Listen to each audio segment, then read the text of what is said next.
Time is a very difficult thing to pin down. There's a famous saying of St. Augustine of Hippo that when he was asked, "What is time?" he said, "I know what it is, but when you ask me, I don't." And yet it seems absolutely fundamental to our life. Time is money, we say. I don't have enough time. Time flies. Time drags. And I think we should go into the question of what this is, because in our ordinary common sense, we think of time as a one-way motion from the past, through the present, and on into the future. And that carries along with it another impression, which is to say that life moves from the past to the future in such a way that what happens now and what will happen is always the result of what has happened in the past. In other words, we seem to be driven along. You know, once upon a time it was fashionable in psychology for people to speak of man's and animals' instincts. That we have, for example, an instinct for survival, an instinct to make love, and so on. But nowadays that word has become unfashionable, and psychologists tend instead to use the word drives, and to speak of the need for food as a drive, the need for survival or for sex as drives. And that's a very significant word, because it's brought out, isn't it, by people who feel driven. I must say personally, if I feel hungry, I don't feel driven. Also, if I feel lusty, I don't feel driven. Because I don't say, "Oh, excuse me, but I have to eat," or "Excuse me, but I need to fulfill my sexual urges, my biological impulses." I say, "Hooray, I identify myself with my drives. They're me." And I don't take a passive attitude towards them and apologize for them. So the whole idea of our being driven is connected with the idea of causality, of life moving under the power of the past. And that is so ingrained in our common sense that it's very difficult to get rid of it, because I want to turn the thing round completely the other way and say that the past is the result of the present. Let us suppose, just for the sake of example, that this universe started with a big bang, as some cosmologists believe. Now, when that bang happened, it was the present, wasn't it? And so the universe began in what we will call a now moment. Then it goes on doing its stuff.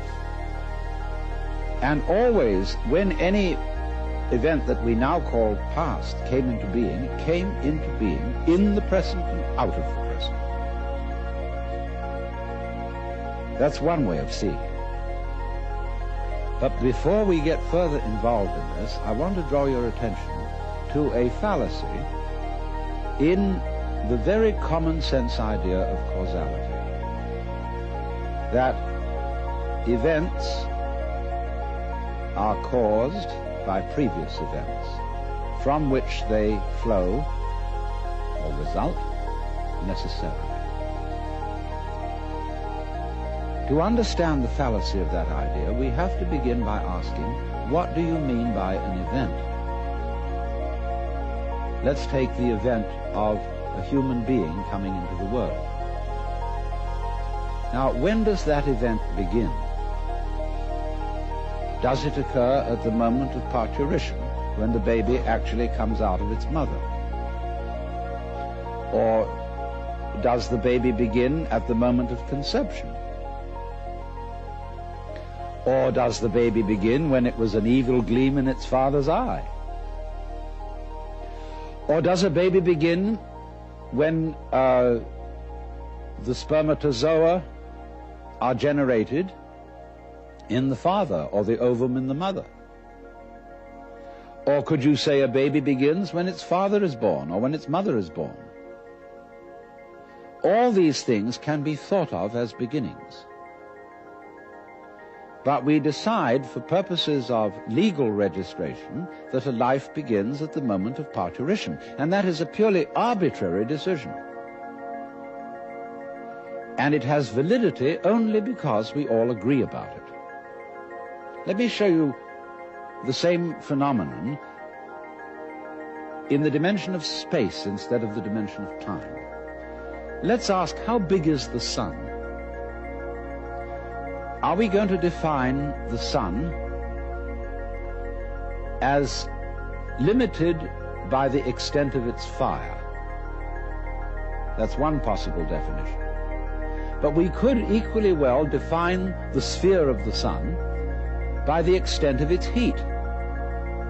We could also define the sphere of the sun by the extent of its light.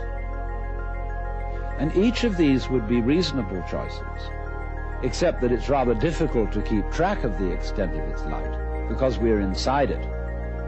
And therefore we have arbitrarily agreed to define the sun by the limit of its visible fire.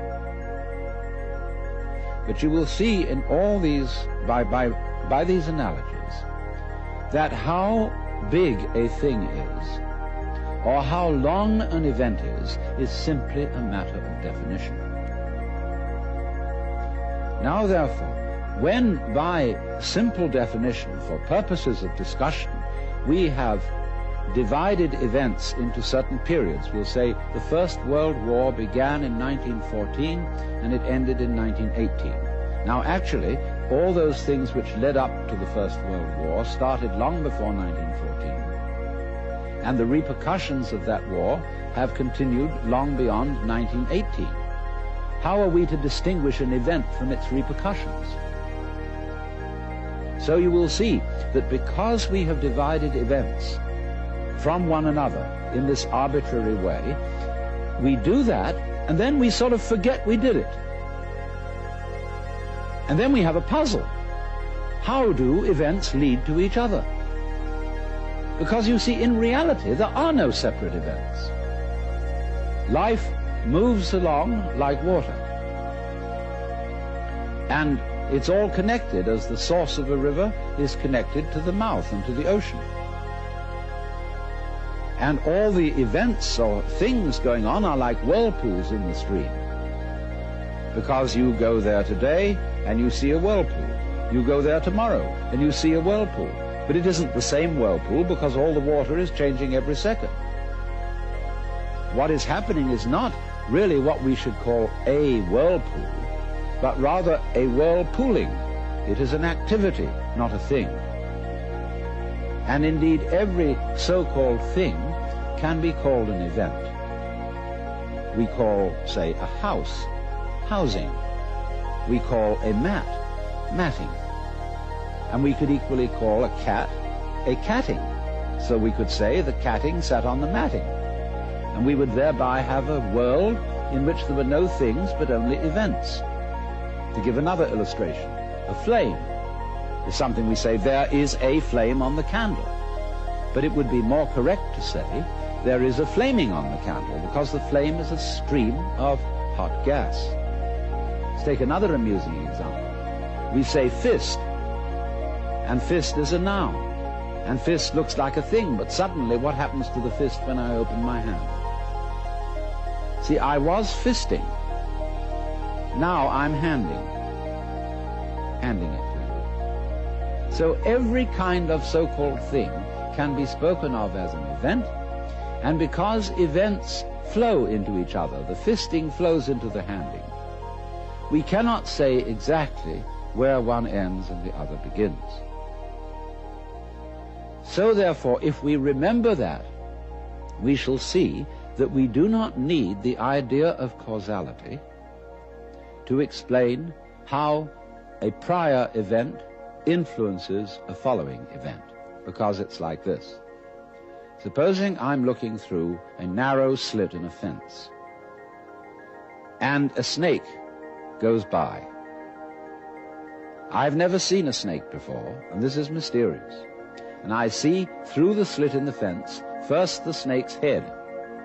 Then I see a long, trailing body, and then finally the tail. I say, well, that was interesting. Then the snake turns round and goes back. And again, I see first the head, and then after an interval, the tail.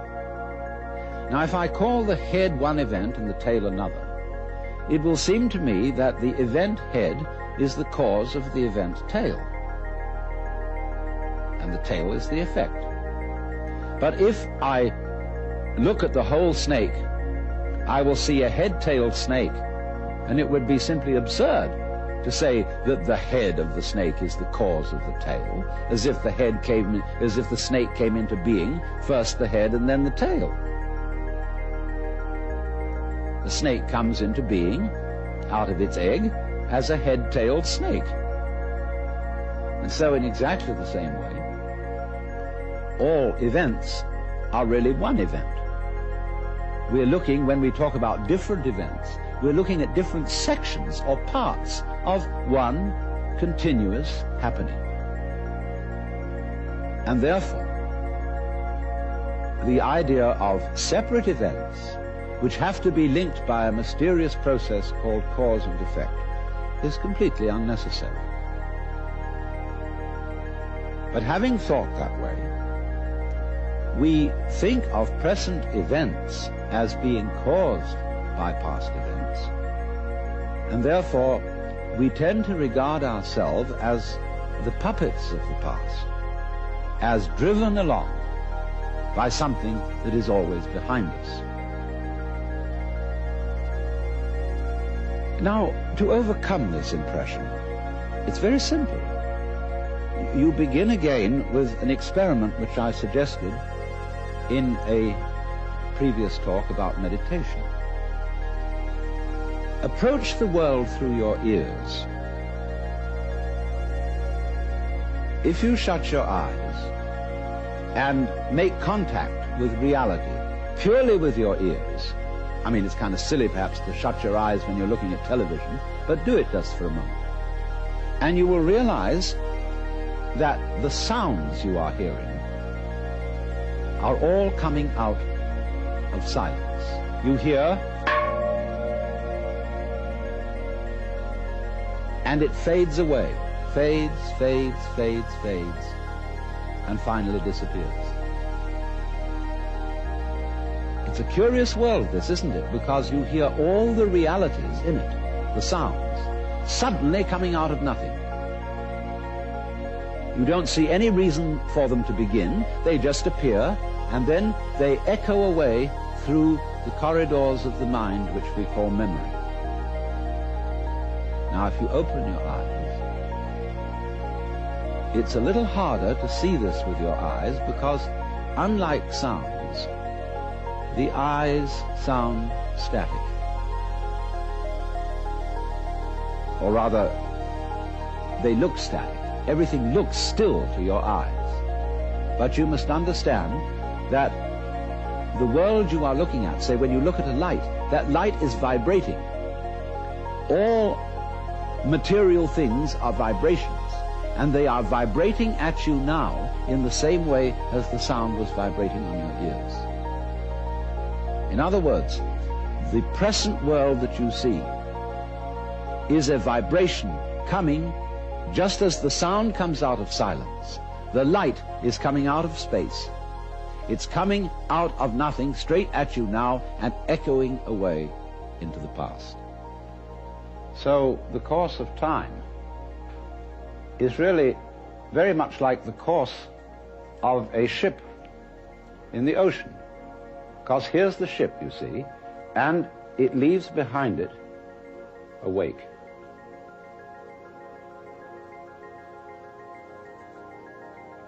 And the wake fades out, and that tells us where the ship has been, in just the same way as the past and our memory of the past tells us what we have done. But as we go back into the past, and we go back and back to prehistory and we use all kinds of instruments and scientific methods for detecting what happened, we eventually reach a point where all record of the past fades away in just the same way as the wake of the ship. Now, the important thing to remember in this illustration is that the wake doesn't drive the ship any more than the tail wags the dog.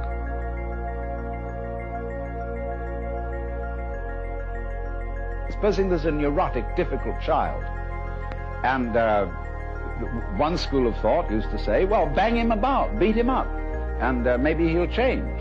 But then they said, oh no, it's not fair to the child to beat him up because it was his parents. They didn't bring him up properly. And so then they say, well, punish the parents. Well, the parents say, excuse me, but our parents were neurotic too, and they brought us up badly, so we couldn't help what we did. And so since the grandparents are dead, we can't get at them. And in any case, supposing we could, we would pass the whole blame back to Adam and Eve in the Garden of Eden. And they say they started all this mess. But then Eve would say, no, the serpent tempted me and I did eat, and it was the serpent's fault. Well, you know, when God, in the story of Genesis, asked Eve, didst thou eat the fruit of the tree whereof I told thee thou shouldst not eat? She said, oh, but the serpent tempted me and I did eat. And God looked at the serpent, and the serpent didn't make any excuse. He probably winked. Because the serpent, being an angel, was wise enough to know where the present begins. So you see, if you insist on being moved, being determined by the past, that's your game. But the fact of the matter is, it all starts right now. But we like to establish a connectivity with the past, because that gives other people the impression that we're sane. If you ask me then, why am I talking? Well, I could say I'm making a living this way, or I have a message that I want to get across to you. But that is not the reason. I'm talking for the same reason that birds sing, and for the same reason that the stars shine. I dig it. Why do you dig it? Well, I could go on answering all sorts of questions about human motivation and psychology, but they wouldn't explain a thing, because explaining things by the past is really a refusal to explain them at all. All you're doing is postponing the explanation. You're putting it back and back and back and back, and that explains nothing. What does explain things is the present. Why do you do it now? Now, this is a slight cheat, because that doesn't explain it either. Because what happens now, just as the sound comes out of silence, all this comes out of nowhere. This is in connection with what I explained to you in another talk about the power of nothingness. All life suddenly emerges out of space, bang, right now. And to ask again, why does it happen, is an unprofitable question, because the interesting thing is not why, but what. What happens, not why does it happen. I can say, well, I am doing this now because I did that then, and so I am producing for you a continuous line of thought. But actually I'm doing it backwards. I'm doing it always from now and connecting up what I do now with what I did so that you can see a consistent story. If I define myself as the whole field of events, we'll say the organism-environment field, which is the real me, then all the things that happen to me may be called my doing. And that is the real sense of karma. But when we speak about freedom from karma, freedom from being the puppet of the past, that simply involves a change in your thinking. It involves, in other words, you're getting rid of the habit of thought whereby you define yourself as the result of what has gone before, and instead get into the more plausible and more reasonable habit of thought, in terms of which you don't define yourself in terms of what you've done before, but in terms of what you're doing now. And that is liberation from the ridiculous situation of being a dog wagged by its tail.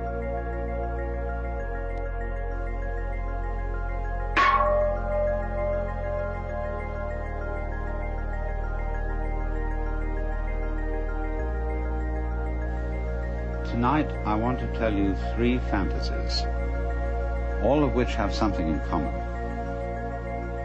The first fantasy is about reproduction. We use the word reproduction in 2 principal ways.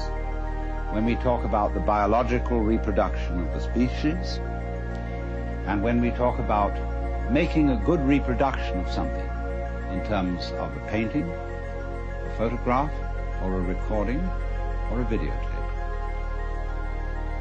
And what is all this about reproduction in that direction?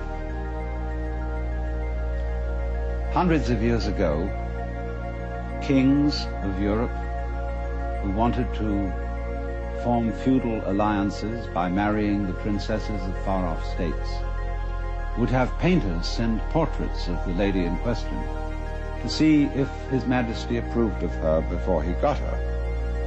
And there's a famous story in which Henry VIII of England was badly cheated in this respect by a too flattering portrait of Anne of Cleves. And therefore there grew up a kind of morale among artists in the European tradition to make faithful reproductions of people. And they perfected their technique, beginning with the marvelous work of the Renaissance painters and the Flemish painters, and going on finally to what was called art officielle in the 19th century. We got what we now call photographic realism.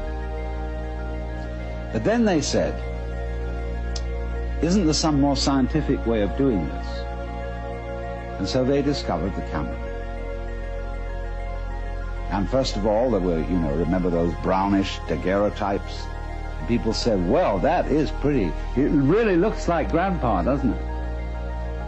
And then they said, but several things missing. It isn't colored. So first of all, they tinted them. And then they said, well, it's real lifelike. But then they went on to say, but there are some people whose whole style of life, whose personality is in the way they move. And if you just take a static shot like that, the personality isn't there. It's the way they go. So they said, we've got to have some way of making people move. So they invented the movies. And I remember when the first movies came out, they were all going, everybody was going, in a jerky way. Then they smoothed it out and they said, oh, that's real lifelike. But they said then, but there's another thing about reproducing people, which is that they talk, and a whole lot of their personality is in the voice. So can't we have them talking at the same time that they move? So they invented the talkies. And then to get it more lifelike still, they colored them. They said, wow, now we're really getting somewhere. Then, to make it even more real, they put it in 3D. And you had to wear sort of spectacles over your face to see it that way. But then they went on to say, why is it that every time we want to see one of these things, we have to go down to the center of town? Can't we have it all at home?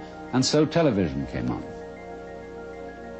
And in television, they first of all started out with black and white, and it was kind of like Robert Benchley once described the cuts in French newspapers as all looking as if they'd been made on bread.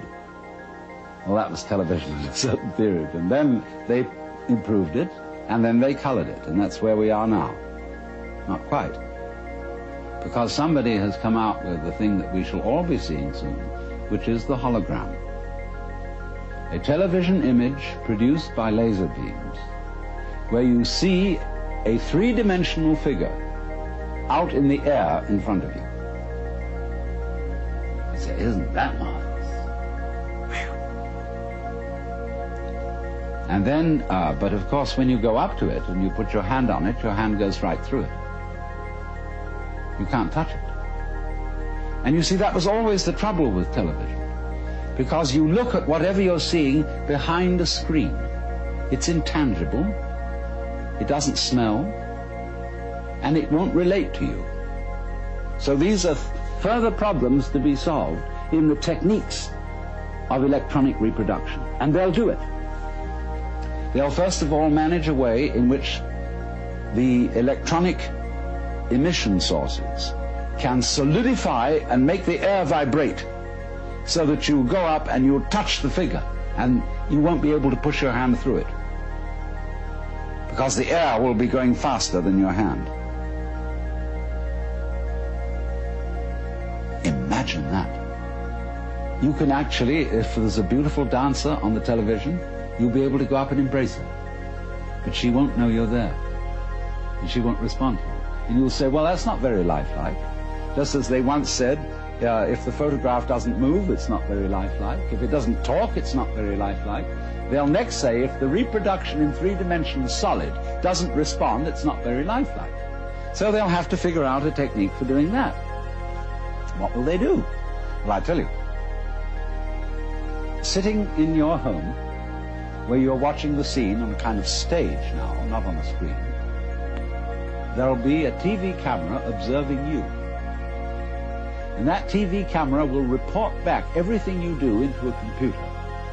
And the computer will so manage each bit of information, that's to say, each tiny little granule unit of information going into the image that you're looking at, that it will immediately decide what is the appropriate response to the approach that you are making to the image. Won't that be great? You know, she may slap you in the face, and she may kiss you. You never know.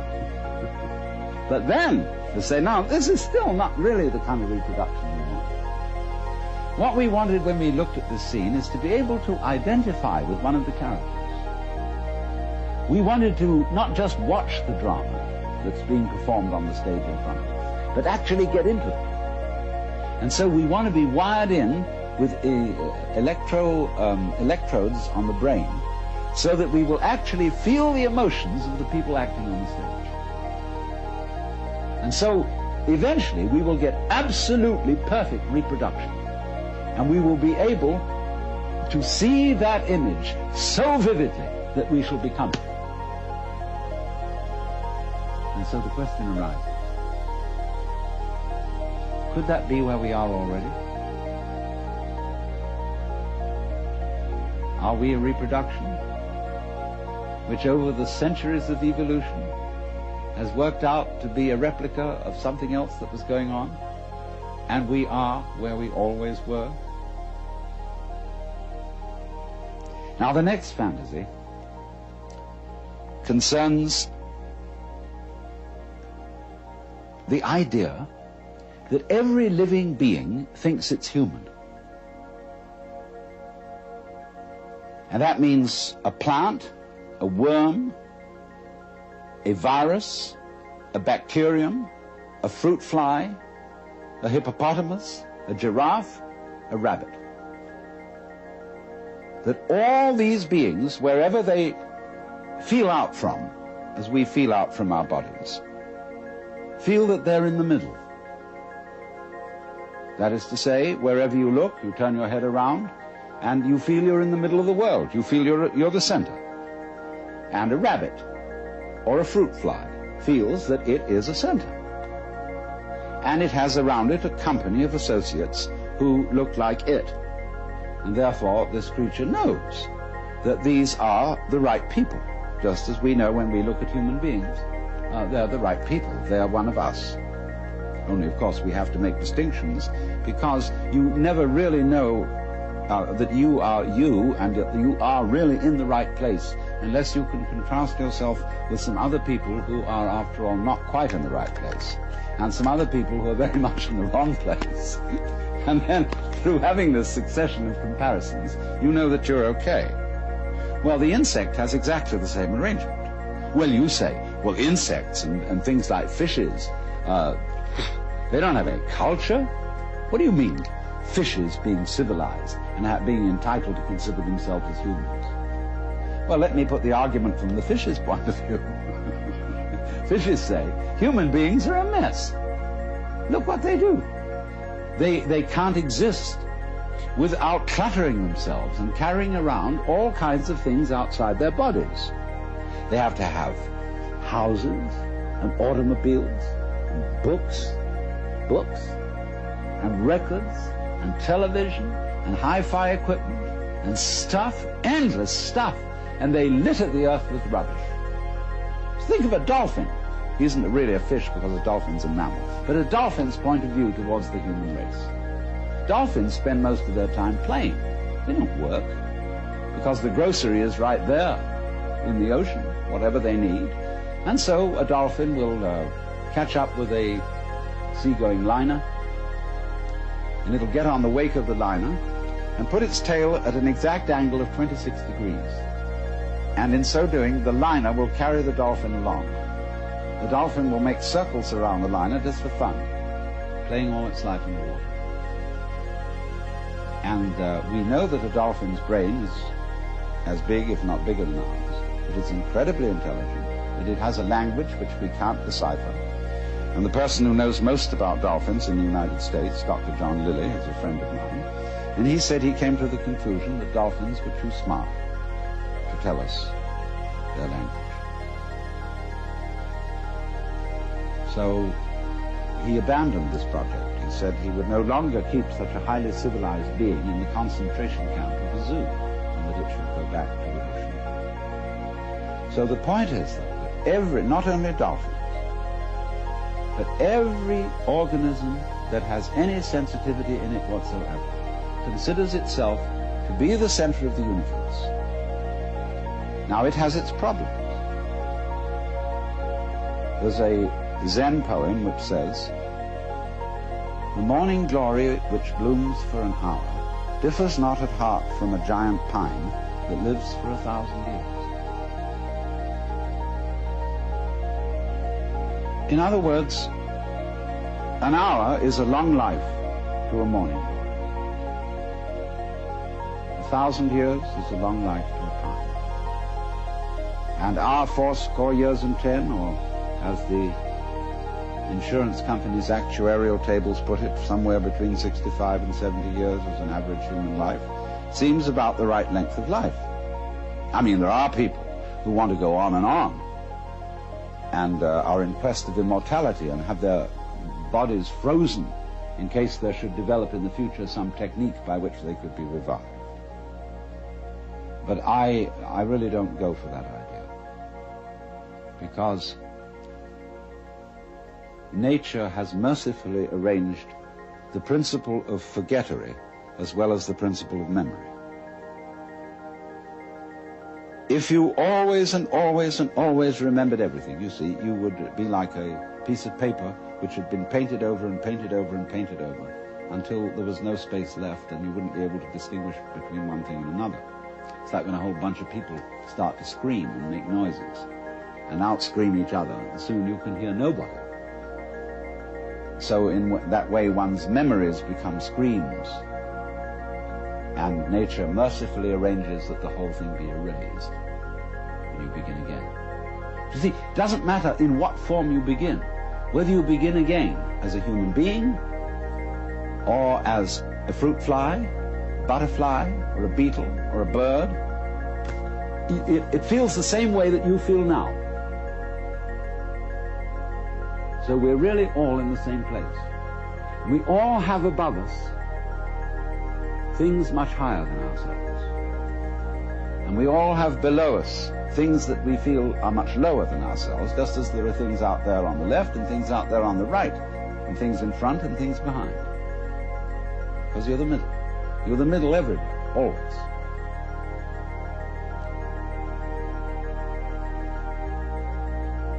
Now my third fantasy.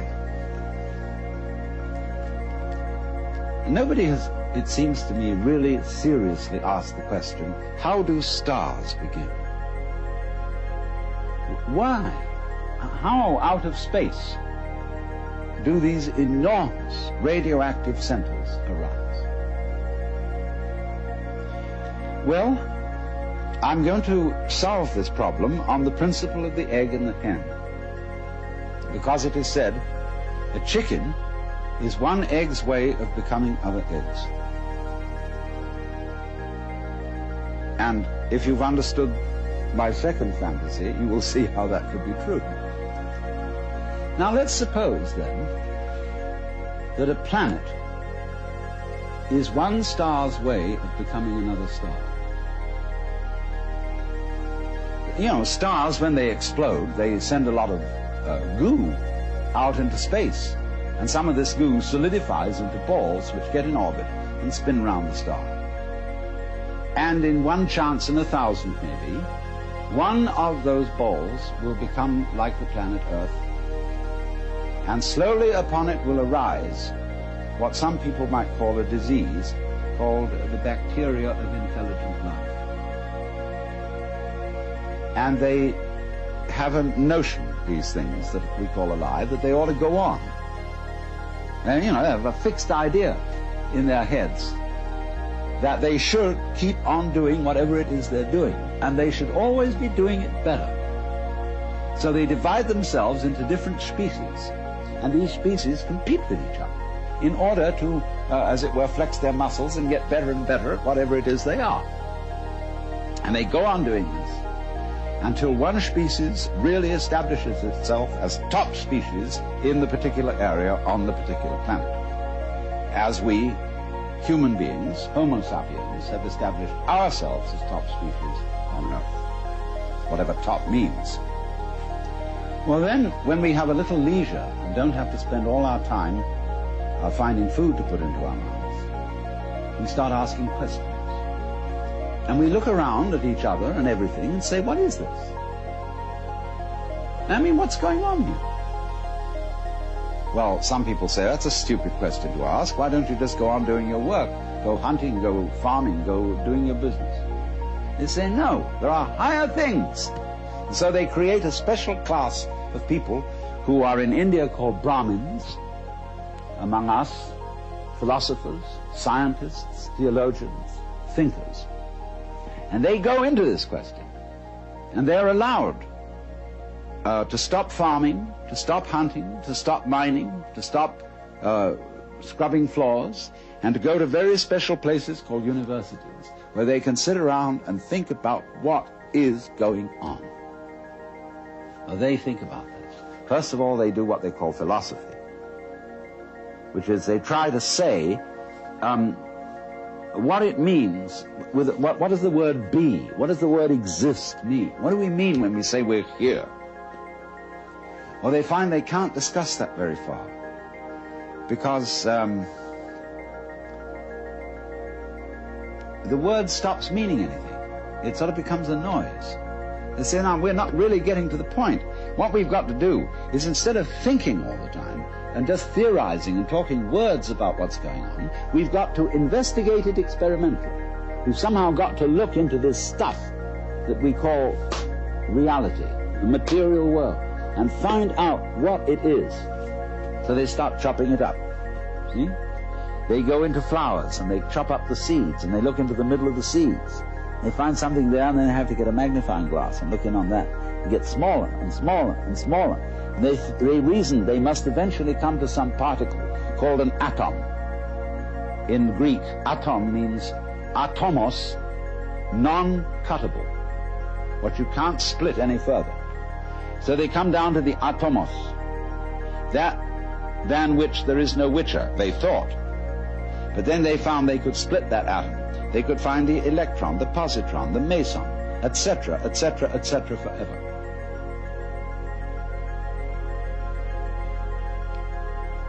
And so they said, well, this is real science, because we've now found out that every atomos of matter contains immense energy, and that we could come to the point where we could release the energy in the atom. And the trouble with intellectual people is that anything that can be done must be done. And so eventually, in the necessary course of the development of nature, they found out how to blow the earth to pieces and turn it into a star.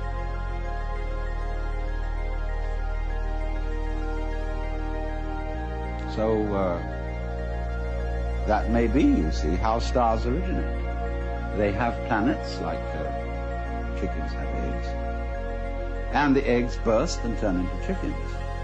And planets burst through the agency of intelligent life and turn into stars, which throw out other mud balls, which some of which stand a reasonable chance, about as reasonable a chance as, say, any male spermatozoon stands when it enters the female womb of becoming a baby. 1 in a million. And those spermatozoa are in exactly the same position as the planets and the stars. Now, I tell you, this is a fantasy. But you may ask me, isn't it a rather unpleasant fantasy? Aren't things going the wrong way, the wrong direction? In other words, if the whole point of life, I mean, this tender biological substance with all its tubes and filaments and nerves, which is so very sensitive, if all this is to end up in fire, into an absolute blaze of light, don't we say, oh, what a shame? You don't, is that the way it ends?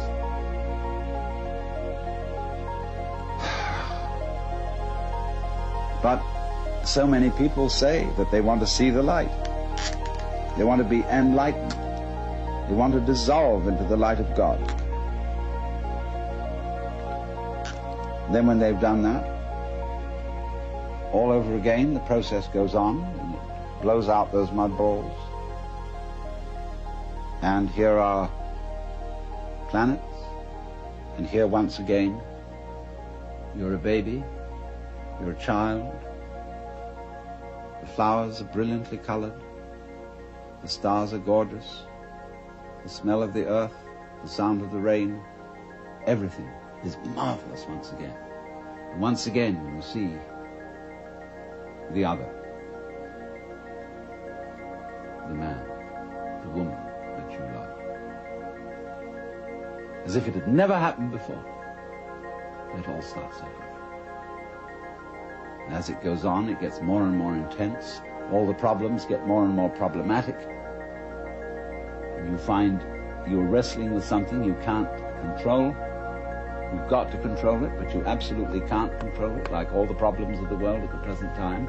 The whole scene is completely out of hand.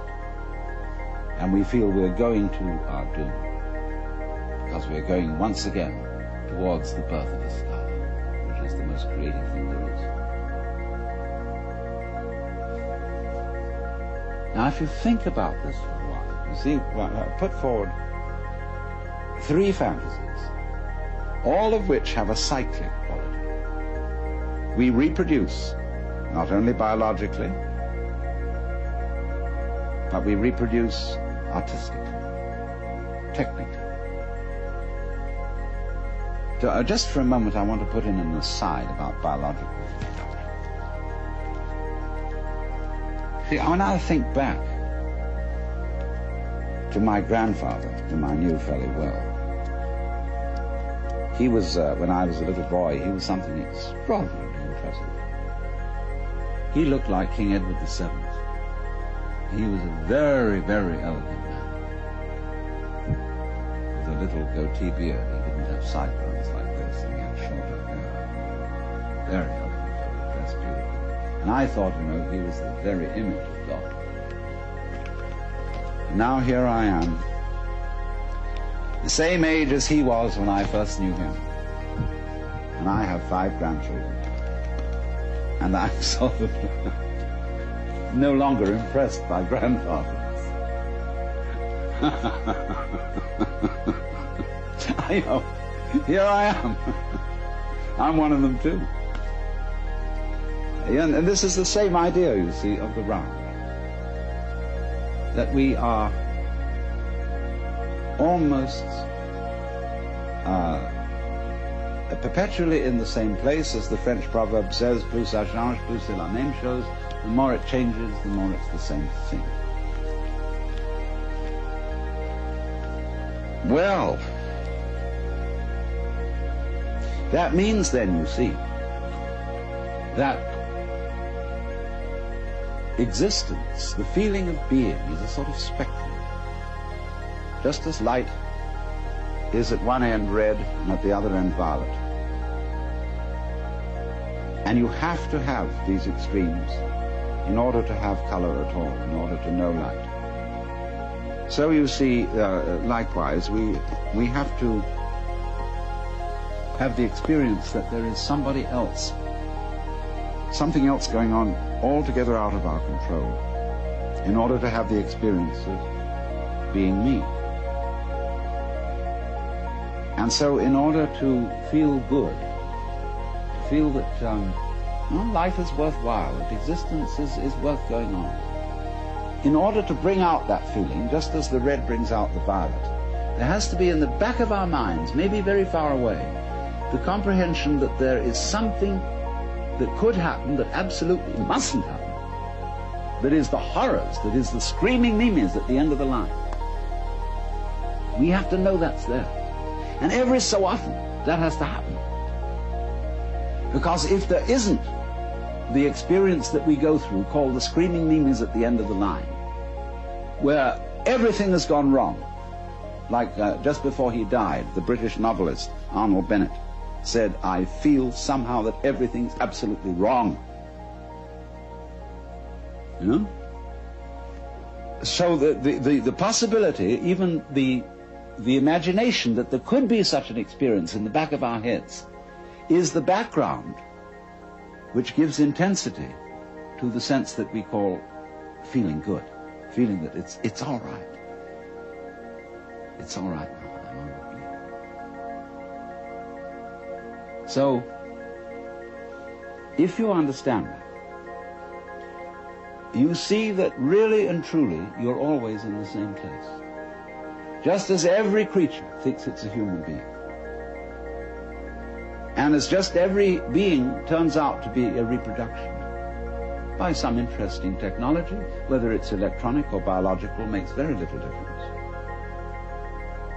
And just as it may be, I don't know, planets are stars' ways of becoming other stars, and so on, and so on, and so on. But the moral is, you're always in the same place. And what is that place?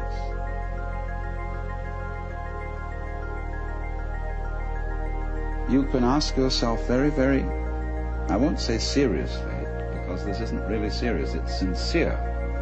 Ask yourself very sincerely, if that is so, if, in other words, the place in which you are now is the place where everything and everybody else really is, only there's an arrangement to pretend that you ought to be somewhere else.